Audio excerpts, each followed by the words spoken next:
Hi, my name's Aaliyah and I'm a sophomore from biotech zoology and I'm here to talk to Nancy. Hi, I'm Nancy. I'm from Fairchild. I'm a junior in Fairchild Weir, and I'm from Shelton. So, Nancy, how is this high school different from the other high school you originally came from?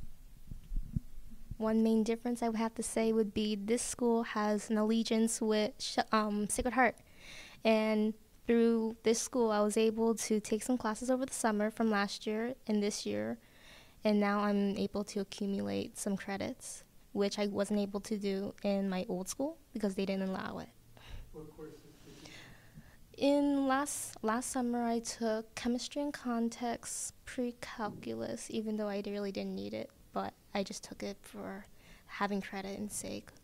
And now this semester, I'm taking history of mathematics, which is a course required to get my math degree, like my math for my major in math.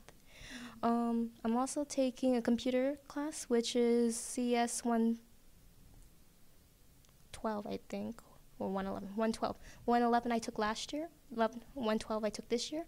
It's based on data structures, which is sort of like what we're doing with Java here, but it's more about how structures are worked in online formats, like stacks and queues. They go into the depths here. Here, it's more of a touch basis, and now over there is if you really want to pursue your dream, then you can take those classes there. So, you living so far, how is the transportation coming all the way to Bridgeport? I think the ride is long, but I think it is efficient enough because Shelton and Bridgeport, there is some time between the two cities.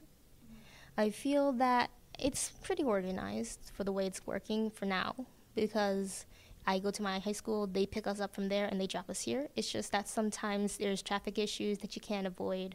So, I mean, there are certain things you can't change, but I think they're working out for now. So, how is it having 4 classes a day and having to learn a whole year in one semester? Oh, this one's a little different for me because besides the 4 classes I'm taking, I'm also taking two other classes. I'm taking also chemistry at aquaculture. So I'm taking about 3 extra classes in this one semester. To me, I mean, 7 classes, it is much. So I have to study for it. I have to be on my toes. But for 4 classes, I think it's at a good rate. It's not as accelerated as you would think it is. It's just if you pay attention, you'll be okay. So how is this physics class different from other physics class that you have taken? Well, most of the concepts I remember from conceptual physics from last year are a lot like the ones here. The only thing difference is that we're building, like the trebuchet, for example. We're building it and testing the results, and they match up, of course. So we're bringing our equations into real life. Unless, like in conceptual, they would give you a problem and solve for it. Here, you would have to solve for it using the measurements of the actual thing you're using. So could you explain it to us and maybe demonstrate it? Okay, so what you would need to know about a trebuchet, there's a few things. First, you got to know the basics of what is made of a trebuchet. So you should know the counterweight arm, the throwing arm, the sling, and the projectile. You should know the mass of the projectile if you want to know how far it goes as well. And you need to know the height of the trebuchet. So the trebuchet works on, there's 2 things you could work on, but the one we worked on the most was the angle of the trebuchet. The angle of the trebuchet at a specific time, it will launch the ball. At that angle, you will measure from the horizontal of anything horizontal, just a horizontal line, and you're going to measure that angle. That angle, where it throws at, you put it into a formula, because this formula includes sine and cosine. So you would take the velocity it's being thrown at, initial velocity, and then you would have the angle. So it'd be like cosine theta or sine theta cosine, angle, sine, angle. And then after you would solve for that, it would give you the vertical velocity and the horizontal velocity. Okay.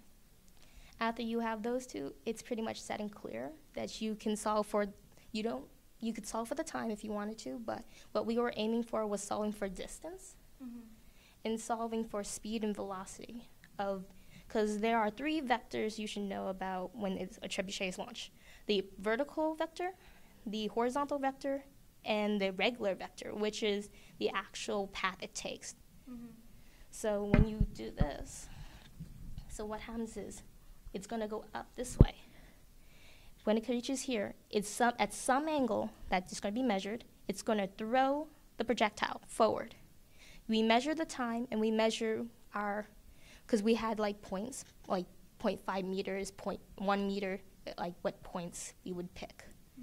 Then we would measure the time it would take by test running it.